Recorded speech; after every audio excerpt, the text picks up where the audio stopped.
Morning, everyone. Welcome to Regan Thibodeau's Defense. It is my pleasure to welcome you. I am Kathy Filona. I am chair of her dissertation committee, and I'd like to introduce her other committee members who are here this morning, Professor Carol Nemiroff and Professor Jeff Beaudry. So this morning, Regan will present for about 30 minutes, and then there will be a public question and answer period for a few minutes following, and then we will ask the audience to leave so that the committee can work with Regan for a little bit longer. So with that, okay. Thank you. And I just wanted to add, we do have a fourth committee member, Kathy Jankowski, and she resides in Florida. She will not be joining us today. She's my deaf committee member. So can everybody see me okay where I'm standing? If you're not comfortable, feel free to move. I want to thank USM DSC for sponsoring this room for today. Recognizing that language access is so important and providing me a room with a stage. So thank you. This is my research that I've been doing. It's 230 pages as a total, and I can condense it today for you. If you're interested in reading the full text, I'm happy to get it to you. And I can also create some sort of summary for anybody who wants to read it later. And the committee will be asking me questions after I finish, and then it will be open for you to ask me anything you want. Dynamics, this is what I'm going to be signing, dynamics. And for deaf leadership, I was wondering what that model would look like theoretically. I want to first offer some background on why I chose this topic and who I am as a researcher.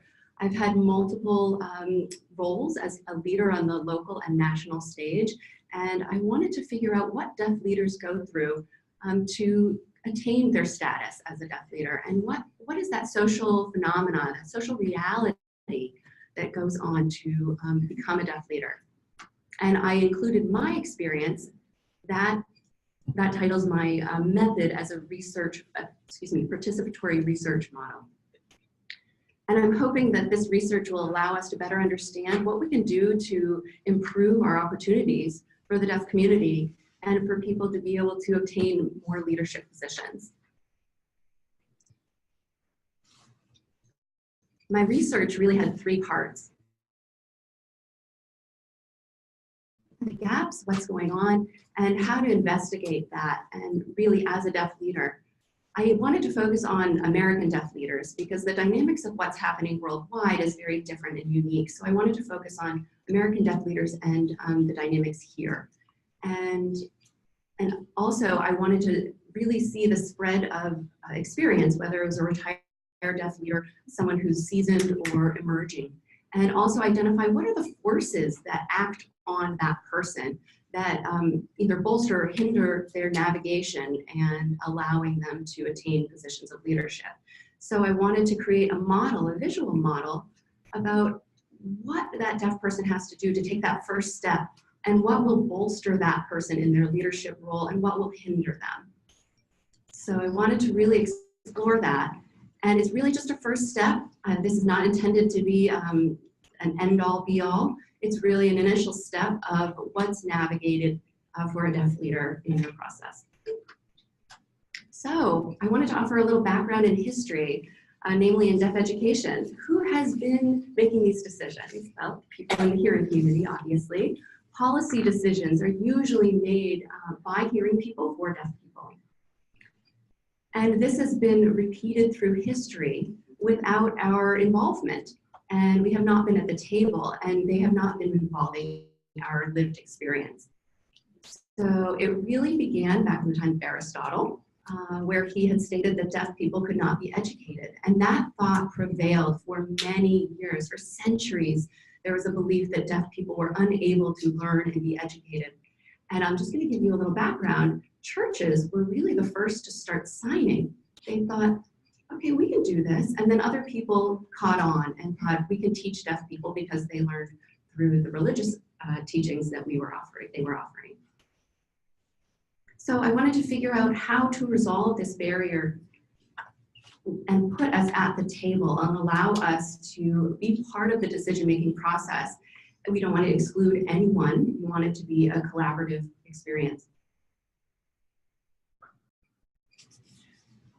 So I had to develop a research question, and it was originally something very different.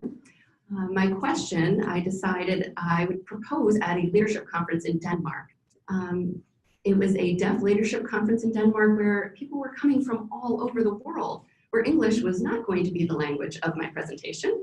So I needed to figure out how I was going to model my presentation more visually. And so I used illustrations and figures and drawings, and I created this one, and they said, is this a model you're actually using? I said, no, it's just kind of a draft I'm using.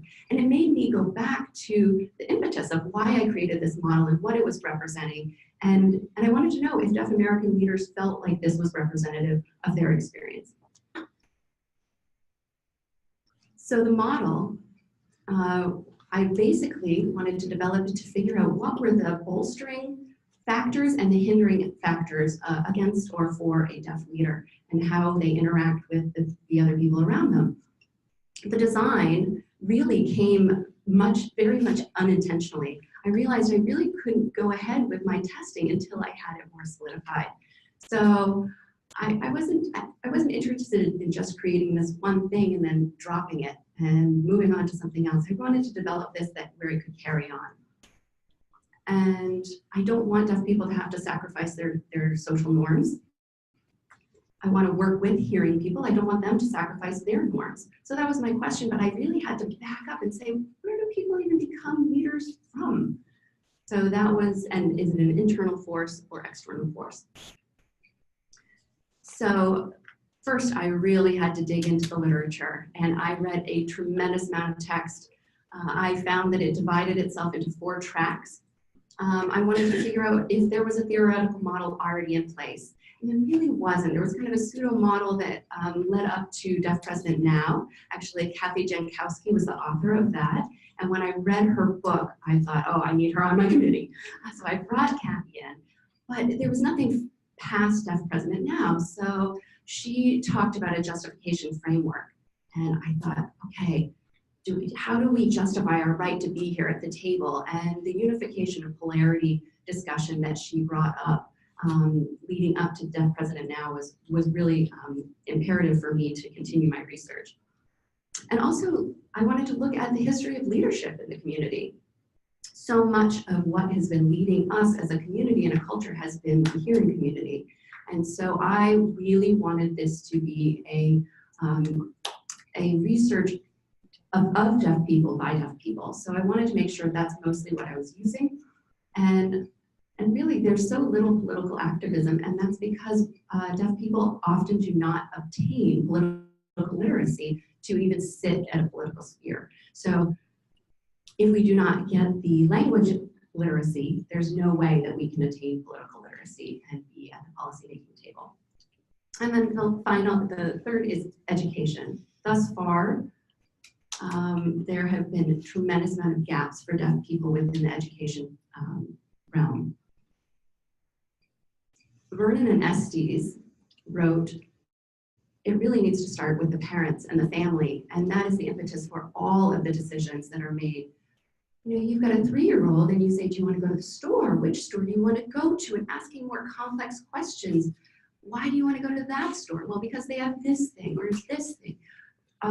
Oh, that store is not going to carry that thing, so we should look for a different store. That child must have exposure to everyday incidental language. Without that exposure, parents are lost on how to address that child, and it hinders the capability of that child to grow up to want to be a leader and to become a leader. So having that as an ingrained part of them from a young age is so important. And hi, Dad, I see you. And the final is Edamon. Prior to the parents' exposure to the parents who have a deaf child born, do they have any prior exposure to deaf people? And people that they were exposed to, what did they give as a representation to that person? So Hauser and Listman, they talk about deaf capital. If a person is exposed to deaf people who have attained success in their life and have gained that deaf capital, and then a parent who has a child born deaf, they see that, they say, I remember that successful deaf person. I remember that person. They drive a car, they have a degree, they have a family. And they are going to be looking for those same types of success for their child. And will make it so much easier for them to navigate it because they already have that ingrained in them that it's possible. If you see a movie that has framed a deaf person in a bad light, that parent is then going to imagine all deaf people framed in that light. So I really want to prevent that deficit or disability framework that parents often have when they realize they have a deaf child. So Edamon is really the root or the heart of what happens to that deaf child before they're even born. It's so critical that we are exposing people to professional, successful deaf leaders to then foster our community further. I want to now talk about my methodology. It's quite straightforward. It's a little complicated, but I will make it straightforward for you. I use several methods for data collection. I had a Delphi panel. It's a Delphi method panel, which means that the same group of experts who are either retired, seasoned, or emerging leaders would sit on the panel, and we would have discourse about whatever revision of the model I had. So the one I kind of inadvertently came up with for Denmark was presented to them initially, and then they were given a chance to offer feedback of what's working about that, what makes sense and what doesn't. We had 4 various revisions, and it didn't matter what their language was. I recoded and interpreted their responses to find out, to discover my findings. The second part of the methodology was a survey. I sent it out to 100 deaf or non-hearing respondents, and I wanted to know what sort of things do they feel hinder or bolster their ability to succeed and lead. And I then offered these answers of the respondents to the Delphi panel, and they were then able to incorporate those responses into one of the final drafts of the model. So being able to merge these two was really important to come to our final model. So this is how I proceeded with my methodology. This is my first model. It's very simple, very basic, but I wanted to show it as where I had started. I showed an eye representing the deaf community, an ear representing the greater society at large, and essentially figuring, regardless of your language, you would understand those symbols. And then this idea of resistance, that there may be a push from the deaf communities saying, please don't leave us, please don't forget about us, and then society's demanding proof that they can be on an equal playing field. And so that was this idea of overcoming resistance and the thoughts and self-reflection that one has as they try to pursue leadership positions. And when I met with the Delphi panel, they said, we don't want the eye, we want to use a hand as a representative of the deaf community, because specifically the deaf-blind community does not value vision, but they do value language, and that comes through the hands. And so we revised this idea of identifying the dominant society as opposed to society at large, just because we are part of society. And then we went into depth describing each aspect of it and putting down all of the feedback. It led to a very interesting discussion. So we came up with this iteration where we could recognize the system, which is separate from those who hear, that everyone is challenged by the system in which we live. We tried to better explain how the deaf community feels an obligation or responsibility as part of being a leader, and there's a lot of fear around that. There was an idea that perhaps it's a heavy load that needs to be carried, this responsibility, bringing the entire deaf community along with them, because the deaf community is a collectivist society. And so we did a slope, because gravity is an invisible force and it's a social construct. So this idea of being weighed down, pulled back, which they liked, but they didn't like this vertical model because it looked like trying to achieve a hierarchical position as opposed to another. So we tried to figure out how to best display this idea. And we wanted to no longer use the minority, but rather a relational model, because every person is an individual. There are some deaf people who are able to lead very well in the hearing world, and others who are great leaders within the deaf world, but some can move between those. So everyone has their area of expertise. So that brought us to this version of the model. We wanted to include culture, community, and communication. Those are the three aspects that give us privilege and power to be able to navigate the thought process. These arrows, we had it as this idea of resistance. We've changed it to be forces because we wanted to include the whole self, not just the mind, and the ability to move in and out of the communities. And the idea of trying to balance power and privilege while you're keeping in mind all of those other forces as well as the upbringing that one has had. So thinking about how to make the next decision and how that impacts all the other forces and what they would want to do. So it's quite a balancing act. We divided the system into two visual aspects. There is the system, and then there is the socioeconomic system. In the United States, economy is one of the forefront things that they keep in mind. So that is part of this as well. So we got the feedback on this, and we brought in the data from the survey, and we were able to utilize that to make this final draft of our design model. We included this 360-degree feedback and how one responds to it and how important that it is an ongoing aspect. And the cultural communication and community are not equal between the two communities here. So being able to navigate in one and as well as the other, and then balance your power and privilege on the system. We wanted to identify that it is not the same.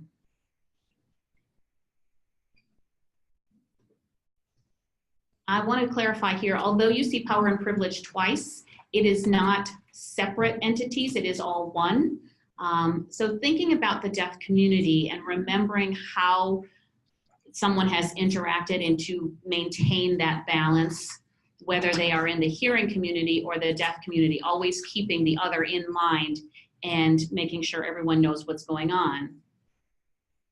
Now, going back to that gap of political literacy as deaf individuals, we're finding that we don't have many models of how to navigate that. We don't have deaf leaders in governmental, in the House of Representatives or the Senate. We don't have any representatives there, so there is no one there to look to as a model or to learn from. So we need to move ourselves forward and being able to learn from trial and error to get to a point of that success. But everyone is afraid of making a mistake in that journey because they don't want to have that trial and error lead to a deficit that will cause further harm.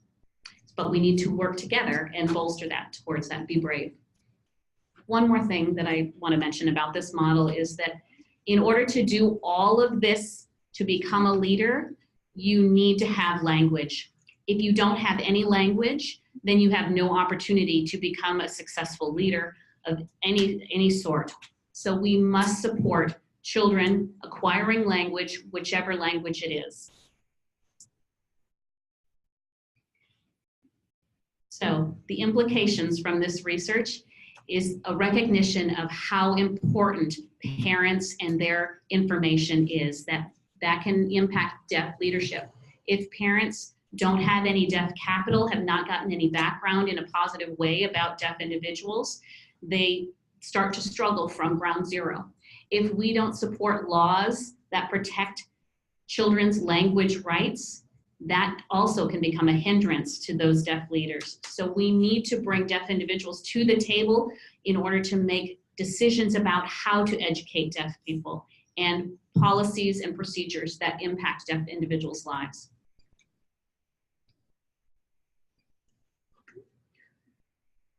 The research shows that it is not a factor whether one is deaf or hearing. That is not the primary factor that impacts whether or not a deaf person becomes a leader. It is language and family connections.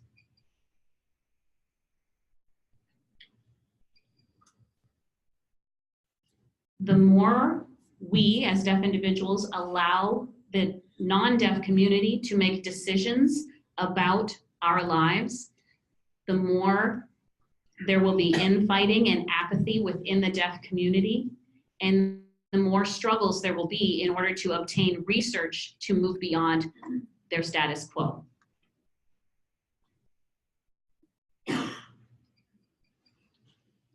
So I propose several solutions. First thing is we need to grow the socioeconomic power and deaf capital within the greater community to show how we contribute to the world and that we are a valued member of society, rather than being a situation of pity, deficit, and fear. So we need to grow that deaf capital and awareness about who we are. As deaf leaders emerge, we can use that transference leadership.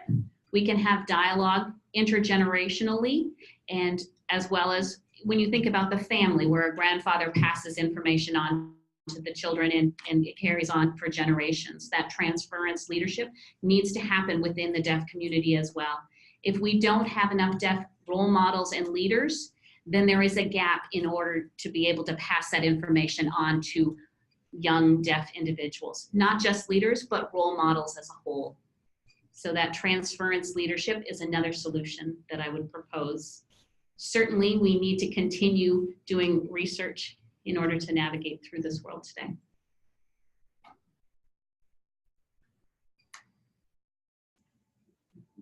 And that brings us to the end. Thank you.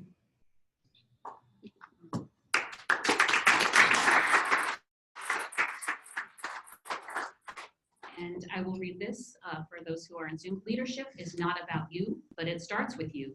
If you want to lead others well, learn to lead yourself well first.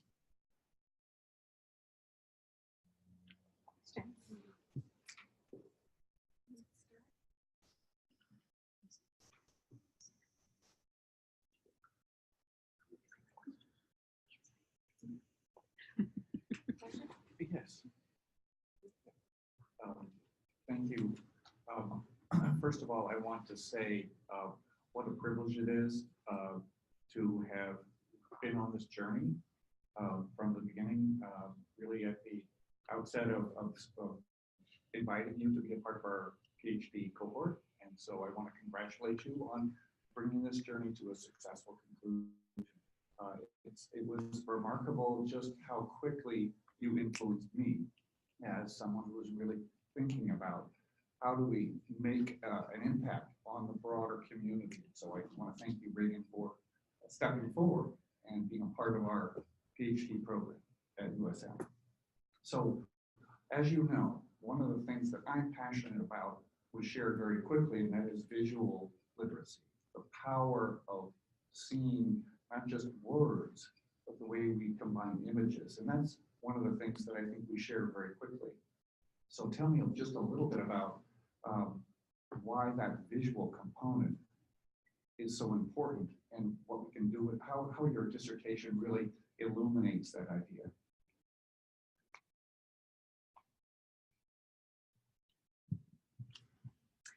And to clarify, You were asking for the visual component. Yes.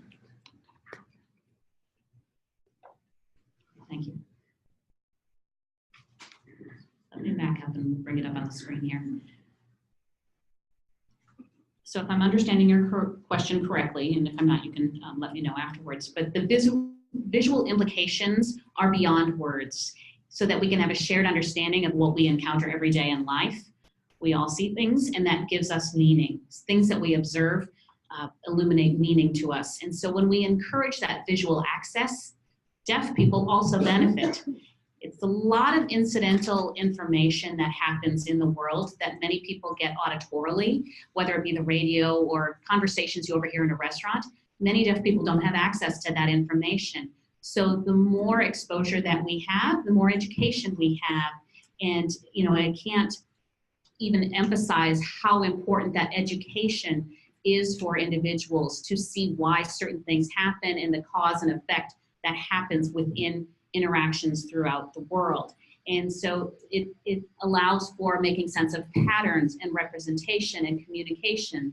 And so that helps us to understand what the overall structure looks like in the world. So for it visually, it impacts everyone, whether you hear or don't hear. We are able to access the same information that way. Let me just follow up there.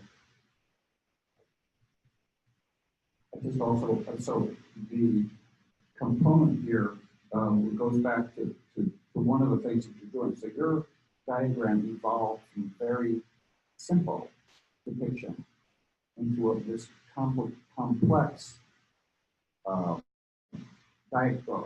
visual representation. So give us an example of along the way.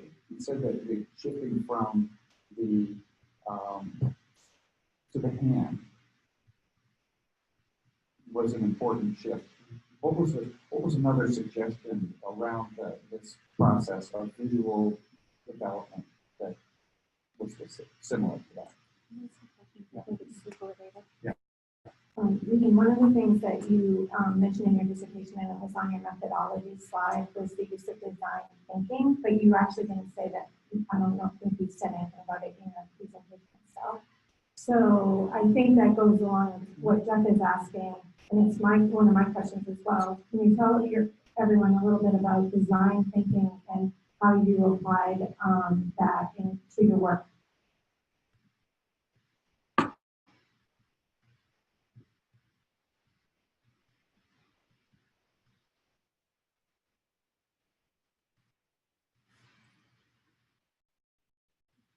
Yes. So when you're initially posed a question, so that's that original model, you look at it, you have a sense of certain things, this idea of resistance in my original model.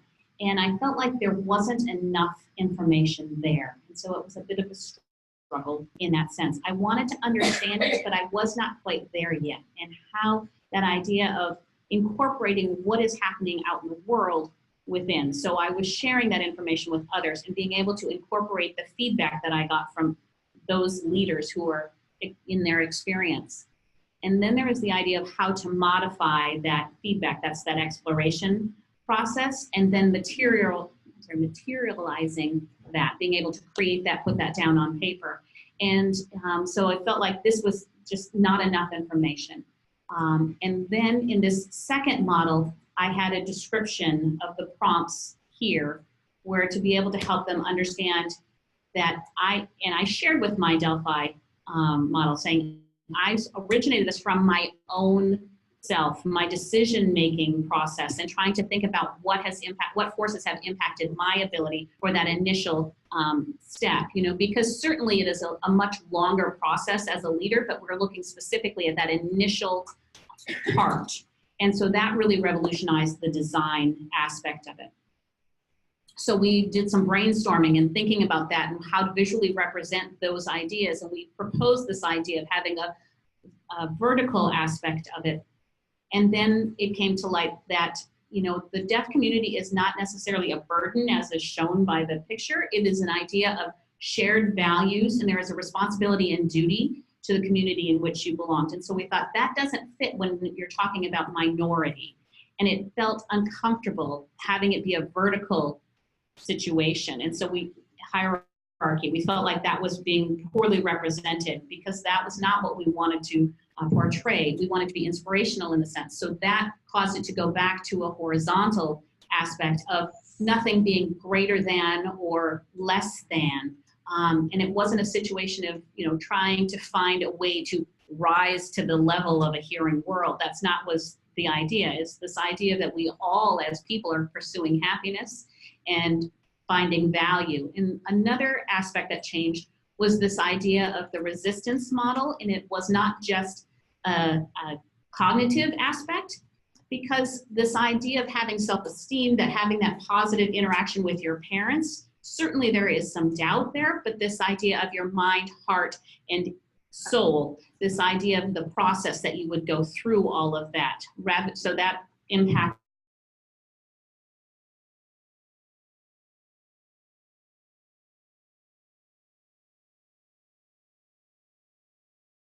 of loving your community and cherishing all of those factors that come into a leader's experience and those forces, and trying to figure out how you can succeed when perhaps you lack those role models to be able to do that, and doing that trial and error. So it was a very organic leadership type of approach. The biggest change was this idea of feeling like you could only go one community at a time. So having that 360-degree multifaceted aspect to it.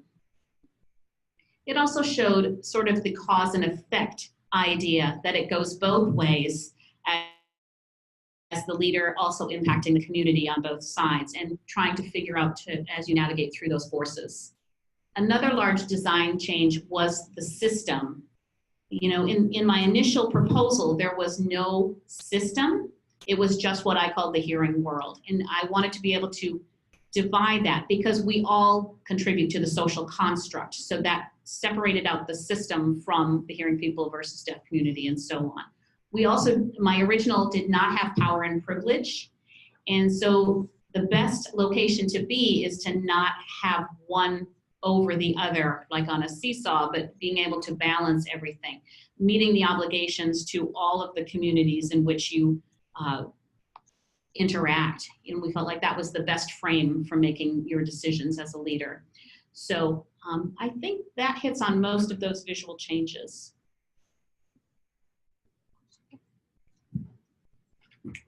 Hi, Regan.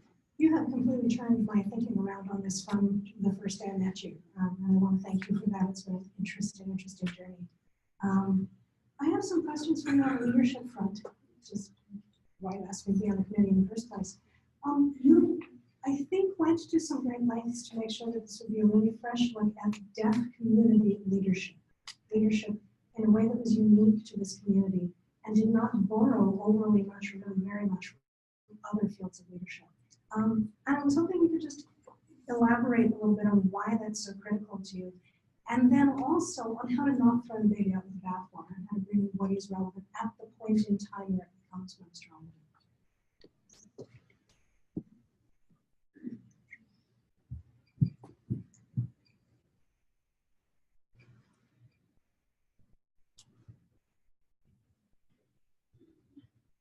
Okay, going back to leadership, as you're asking, I wanted to have deaf individuals, I wanted to identify whether deaf leaders are different and what the experience is for deaf individuals as they have navigated through their lives on their own. So from what I had known, most hearing children who are born to hearing parents have the same language and have access to one another within the family.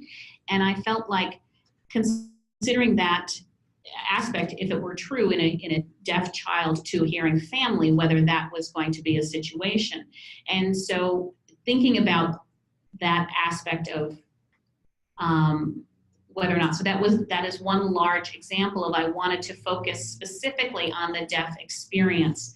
I did not want to borrow from other studies around leadership, which are important. You have CRIP studies, which look specifically at physical disabilities or intellectual disabilities. There are Black studies where they will look at certain areas around African American studies, women's studies, but there's very little information about deaf studies and lacking the evidence. So we need to bring about that evidence in order to have the data to sway decision makers. And so if we want to be at the table with the majority decision makers, then we need to contribute and build that deaf capital in order to be able to do that. So I wanted to look specifically at deaf individuals. Now, there were some aspects that I did look at and compare with other minorities. So for example, Native Americans, you may have an elder, and then they have that transference leadership model that gets passed on to perhaps a warrior or others, and young children in the community. So I thought that idea would be an appropriate aspect within the deaf community. when you think about religious organizations, there's transference of knowledge within those religious organizations. And so I did look at some of those aspects for the deaf model. And again, because we don't have many deaf role models at this point, that transference of experience is not passed on. And so again, once you have that language, education, that foundation, that allows for a very beautiful future.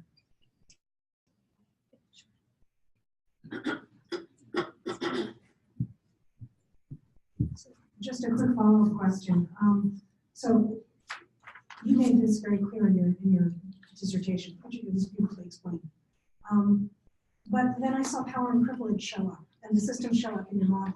And I couldn't help but think that now that you have done this exclusive, well, more or less exclusive focus on deaf community, is there room now to begin incorporating more threads as you follow up in the future? Incorporate more, I'm sorry. More threads from these other literatures. I'm thinking Black studies, for instance, and women's studies, where there's certainly been the power dynamic difference.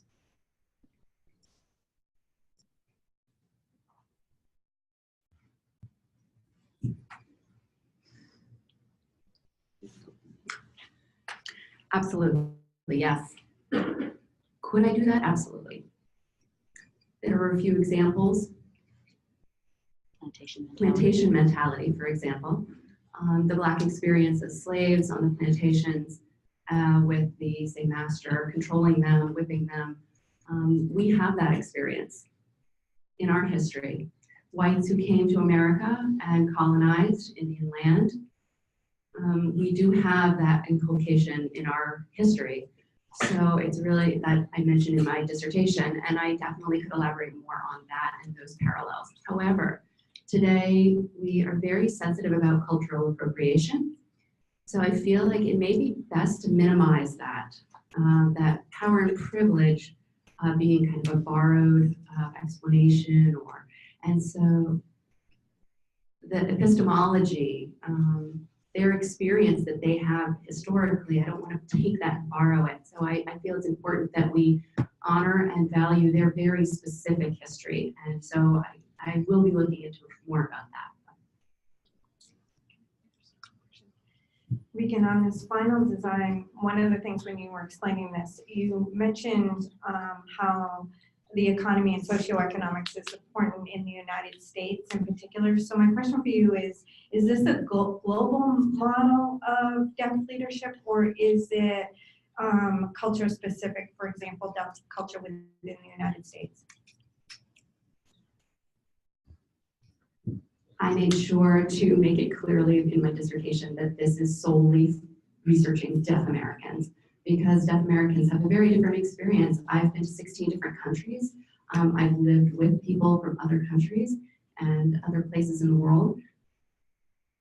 And I've noticed that their views, what they're fighting, the battles that they kind of wage every day are very different than ours. There are some things that are similar, but not everything. So I don't feel, in some places, the deaf hearing issue does not come up at all, because they have a very strong community that values their deaf people. And so it isn't kind of this dynamic of more power, less power. So specifically for Costa Rica. And also, there are many places of the world that think ASL is, more sophisticated, exotic language. And you go to other places and we say, no, we want to keep your language. What you have as your native language is so valued and important. In Peru, they were like, well, Peruvian sign language, I don't know if it's sophisticated. No, your sign is beautiful. It's so highly valued. You can't give this up. But really they think language is the sole reason for their struggle. I mean, yes, I will never deny that. But if they have one, there's no reason to give it up. So to think that ours is better, it's a little ethnocentric, so I don't want to focus on that. And I think with the economic stance of each country, it's very different. So I feel the capitalist kind of stance that America takes, we really need to represent the system in this way. So, and I could definitely pose it to other researchers around the world and see if it lines up with theirs, but I didn't want to do that. Okay. We're going to open up questions to the audience for a few minutes before we ask you to leave.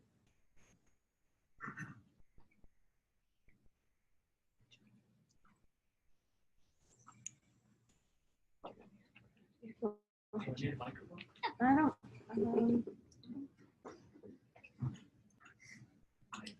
Thank you for your work, and it's a privilege to be here and to hear your presentation. I'm Charlie Bernaccio. I'm the faculty member in the counseling program.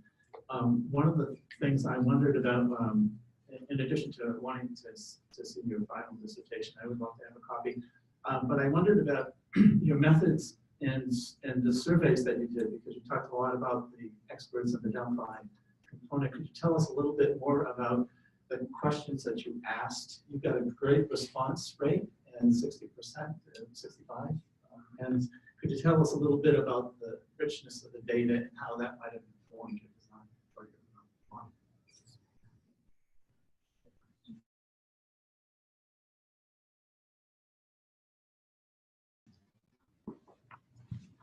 Sure. The Delphi panel was a group of 8 people. And I started with 10 initially. The 2 that actually recused themselves or left, they were emerging leaders. So that was a little ironic. It's ironic that the retired and seasoned leaders were able to stick it out. And the other 2 really struggled with the commitment and showing up and things like that, which I can completely understand. However, with those 8, their feedback was really rich with information. And a lot of them felt, slightly burnt out about constantly having to educate the hearing world and constantly having to navigate the deaf community, and felt a lot of pressure. And wanting to lead is a tremendous amount of responsibility. And their feedback, everything they offered, is represented here. The survey, most of those respondents felt like communication was key. Secondarily, they mentioned leadership skills. That really the primary 2 reasons why leaders are successful or not. Some of the qualitative typed answers would say, well, we don't have any deaf leaders right now. I can't think of one. And some remarked, there are deaf leaders that lead, really are hindered because the deaf community knows too much about them. It's a very small community. You can really fall through the cracks in the hearing world, but we can't do that. So we all know each other's backgrounds. We know each other's histories. We hear about each other. It's word of mouth. It travels faster than light. So, it's like being a Hollywood star without the money. Honestly. So we have all of that, like that paparazzi that are chasing us just to find us stumble. And Bateman calls that the continual backbending, and from the deaf community that we're constantly performing. The other things that they mentioned, I could go on, but that part of the report, everything they offered is in my dissertation. I did not omit anything. Even their grammatical and English choices that may not have been what we would consider perfect English, I kept, because I felt that's their true lived experience, and I would be more than happy to share it with you so you could read it. Those were just a few examples.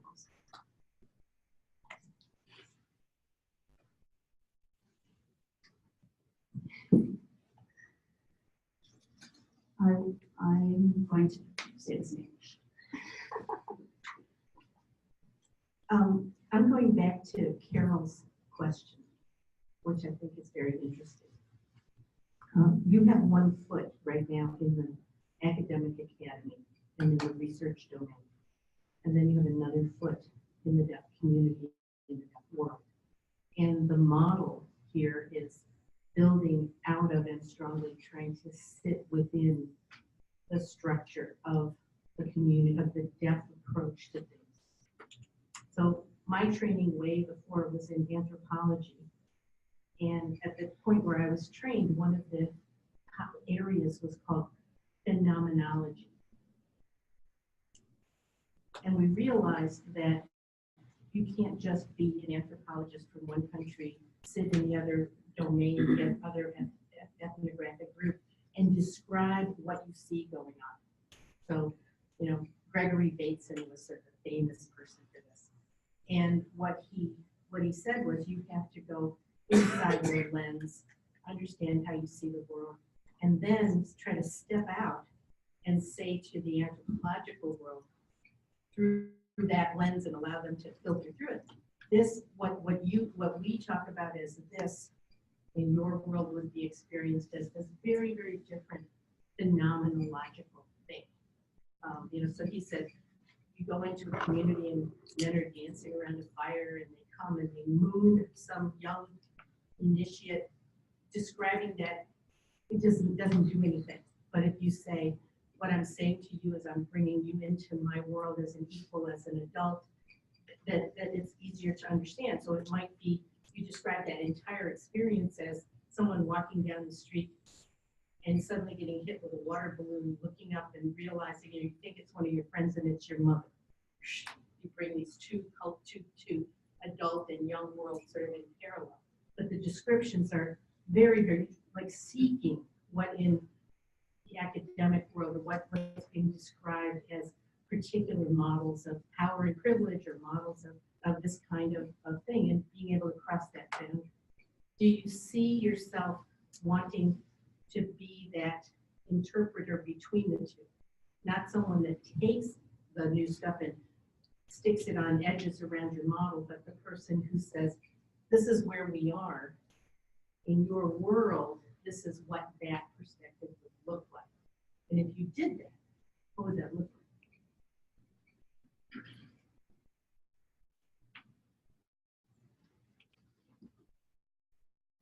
I want to clarify that I've got both your questions there. First of all, is that I'm willing to interpret between sort of the academic community and the deaf community. Is that the point of your initial question? Not really interpret, but say, go in and say, here's what we see as the model of leadership within the deaf world, within the deaf perspective. And it's not really an interpretation, it's really going into then the other world and saying, here's what this stuff would look like in your reality. Here's what it would play out as. So it is it's like, yes, a very deep cultural interpretation. Is that something you want to go to? Or do you want to stay within the deaf world and build that model and just let the hearing world and the academic models go their own path? Do you want to translate? Do you want to help to make people who don't understand this stuff aware of what it means within this other? I hope that's why I'm not signing it. I don't want to have somebody to voice what I'm trying to sign.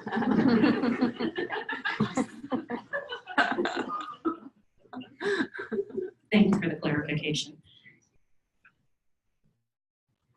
So there were a few things that you mentioned in your idea. This idea of EDIC versus EMIC. EDIC is an outsider being able, as a researcher, looking in on the situation. My research is EMIC because I am part of the community in which I am researching. I am an American deaf individual, and it is an important distinction to make. Secondly, am I willing to bring my EMIC research, my knowledge, and share it with the EDIC population, the researchers, the academia, etc.? I think I would be willing to do so.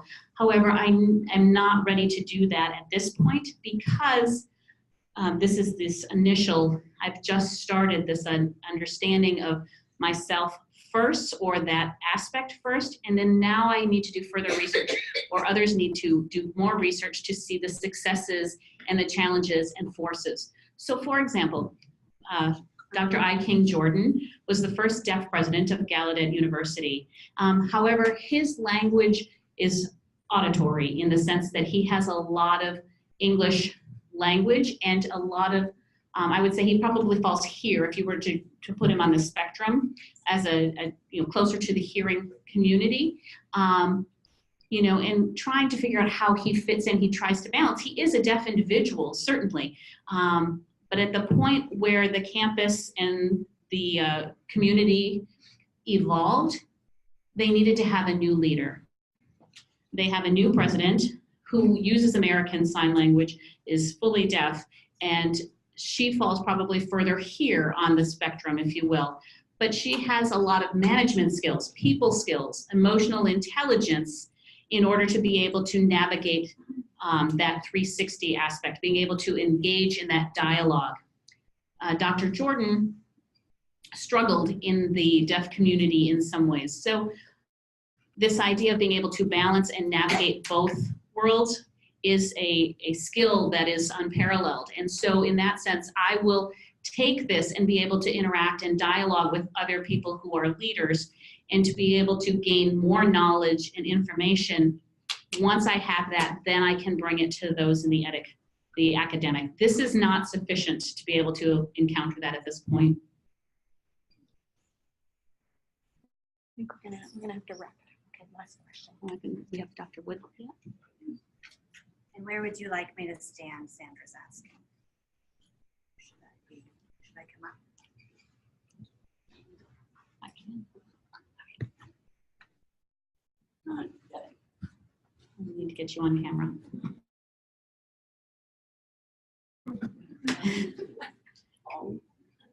I see. My name is Sandra Wood. I'm in the linguistics department here at University of Southern Maine.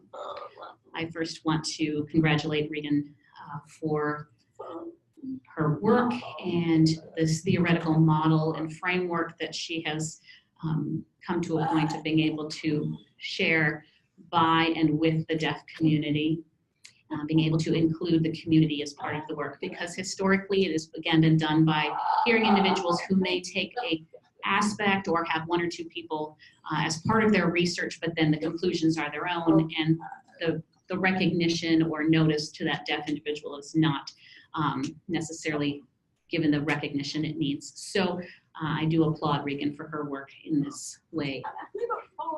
So I have a little bit of follow-up with the committee and everything. There's a bit of overlap here, but I'm looking at this theoretical framework, this model. It's wonderfully visual. I like it. And as a researcher myself, I started to think about aspects that you have mentioned. However, I would like to know more about this idea of the quality. I expected you to talk more about the qualitative aspects of this research. And I'm wondering, as far as, the specific questions, this seems, very global in the sense of how would you be able to test this model, whether or not this works or not, or how to expect that. If you were to see something where it doesn't work, how would it lead you to further designs in that sense? Are you saying how would I test it more globally? No, I think in general, you're talking about American deaf individuals, the ideas and how these theories would apply. I want to look more specifically at how you would be able to test this approach, this framework, and the information that was gained. So if this is something that would not work, and how would you be able to test that?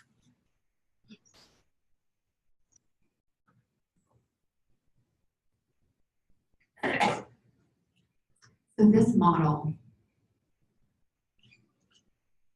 is really, it was given to people who already have experience in deaf leadership.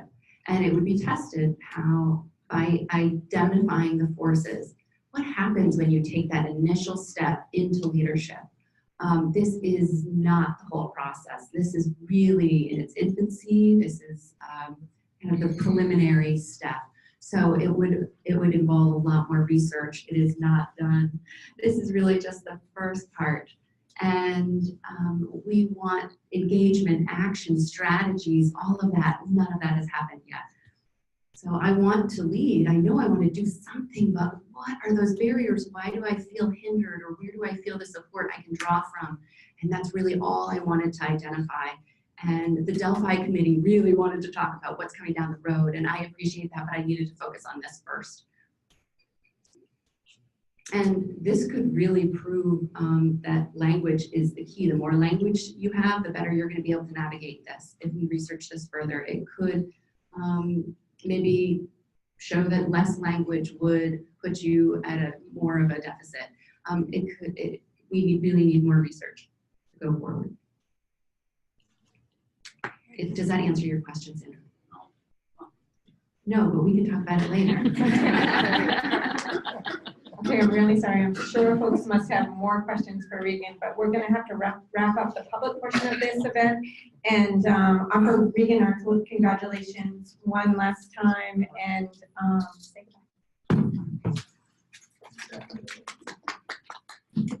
thanks for coming in, Regan. Oh, if we could just hold on 1 second. Aren't they coming back? They don't come back, you just come back, but they can wait out in the hallway if they like. Okay, so they can stay in the hallway should they want to. Okay.